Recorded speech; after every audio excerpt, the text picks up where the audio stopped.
give it to me. I never usually talk about like the making of songs. I always just think it could be boring.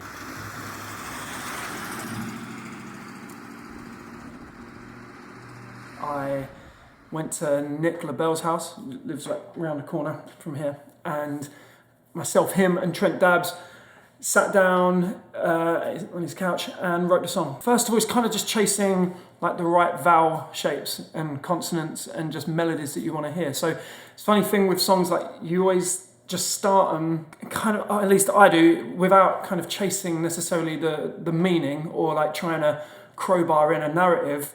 You're kind of just chasing the feeling of what notes feel nice to sing. Things will pop up like the term white lies. It just popped up when I was humming along. And then that's when you're like, okay, that's what this song wants. So then you start asking yourself questions. And that's the cool thing about songwriting, because it's like, you don't really know what you're doing until it tells you. We'll stack some oohs and I'll just vibrato the hell out of them.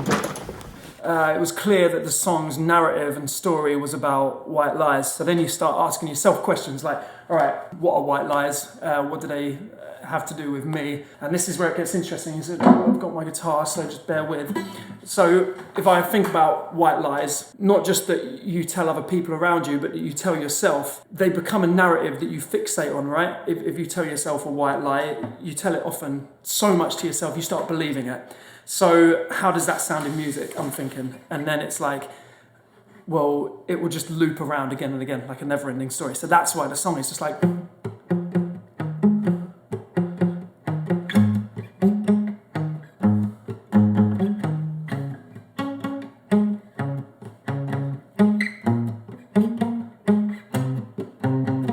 And it will just do that over and over and over again until the very end of the song. It doesn't change, ever.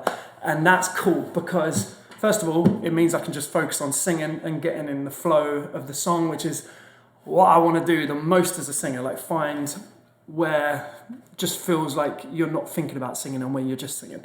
So if I'm sitting playing a guitar and I'm literally playing, it's just that over and over again. And it symbolizes to me what a white lie does when it revolves again and again and again. The small notes are solid to get. Yeah. Cool. Over the last year that I've been in the studio making the record is the first time since all of this stuff started going to the next level. It's been the first time of reflection and looking back on the journey and thinking about what's actually happened here. In almost every interview I do, I lost count of the times people were asking me like, how are you so positive and all that sort of stuff. And while it was so lovely to hear that, I admit now that I felt like it was kind of a dopamine kick I was getting every time, because everyone likes to be told, you're always smiley or you're joyful and stuff like that. So I started kind of treating it as a dog getting a treat. I always went into this thinking I didn't want to sell what I was trying to promote, but did I start chasing that dopamine kick? Maybe. I felt like that paired with the major label system that I was inhabiting on the last record, and when I kind of found overnight sort of, I don't know the word success, but overnight success after 15 years of failing and trying again, I felt like I maybe got swept up in that dopamine chase.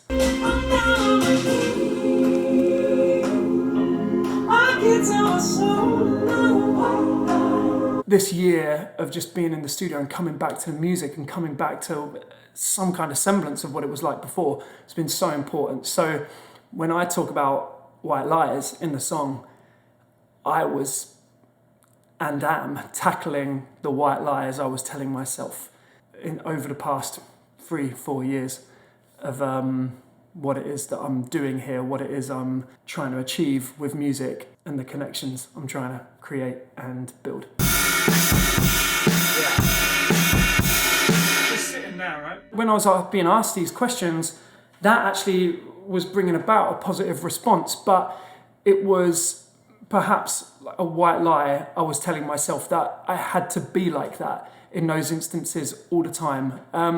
Because of course no one is, so you are selling like snake oil in a way, and I didn't intend to, but you just kind of get caught up in it. And I'm blessed to say and truly feel like I am a happy and optimistic person, but that has come from years of trying to make it and being knocked back, of trying to work any kind of job to earn money to put in a car, to go to gigs for 15 years when no one's going to see you. But you have to have this deluded optimism when you're starting out like that, because you have to have a reason to believe, and a voice inside you that keeps telling you you're special, you can do this, you're gonna, like, it's fated for you, the stars are gonna align. Because if you don't have that, you won't get anywhere. So again, these are kind of little white lies in a way.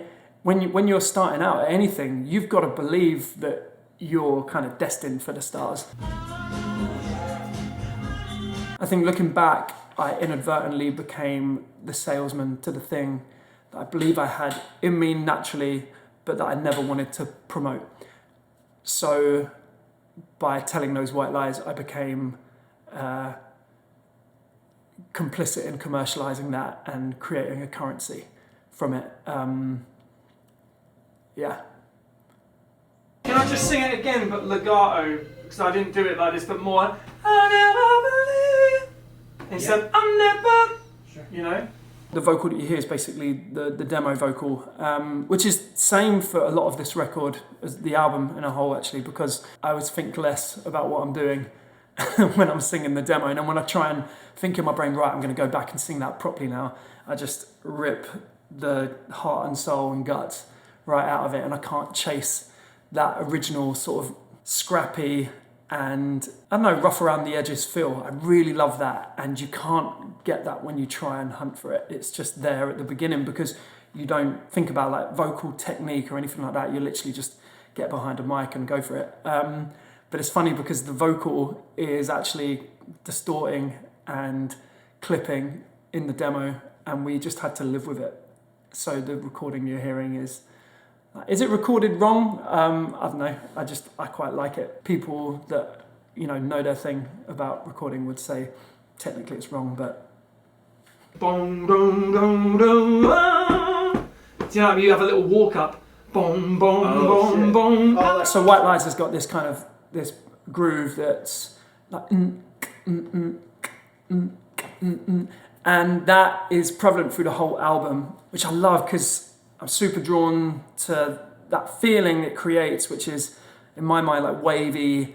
It feels like shedding weight. It's got this like vibrant pulse, and it's at ease with itself. And I like that because when I think about where I came from in the industry, which was a more corporate side, shall I say. And by the way, I've got so much that I owe to that and to be thankful for. But I'm so happy where I am now because the people that were involved at the beginning on that project who have also left that system for whatever reason, we've now made our own thing around this whole project. It just feels at one with the music as well, and I'm buzzing. I'm stoked about it. It just feels good. Oh, there goes another little white lie. Yeah, it's really cool. What I like about when I think about how it was made is it was intuitive in how the melodies landed and the vowel shapes and even like where the syllables were and all that sort of stuff. It just came naturally in at a place of ease.